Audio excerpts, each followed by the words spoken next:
मित्रांनो, ग्रोथ तयार लिंकमध्ये आपलं स्वागत आहे. तर मित्रांनो, आपल्याकडे मारुतीची कॅरी पेट्रोल सीएनजी. तिचा विषय असा आहे, की चेक लाईट लागून राहते. गाडी चेक लाईट लागल्याच्या नंतर गाडी ऑटोमॅटिक बंद पडते.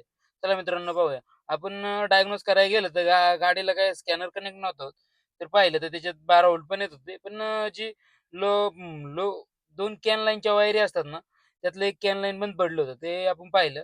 तर हे बघा मित्रांनो, सगळं वायरिंग चेक केल्याच्यानंतर ते काहीतरी डॅशबोर्डमध्ये त्यांची कुठेतरी वायर ते ब्रेक झालेली. तर मित्रांनो आपण त्यांना ती बायपास करून त्यांची हे करून बायपास करून आपण स्कॅनिंग करू.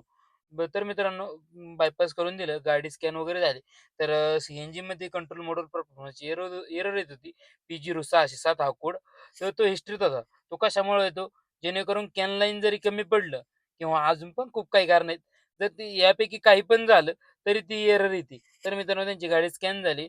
गाडीची चेक लाईट गेली. गाडीची ट्रायल मारली. गाडी ओके झाली. तर मित्रांनो तुमचं पण असं काही काम असेल तर नक्की आपल्याला भेटतं. धन्यवाद.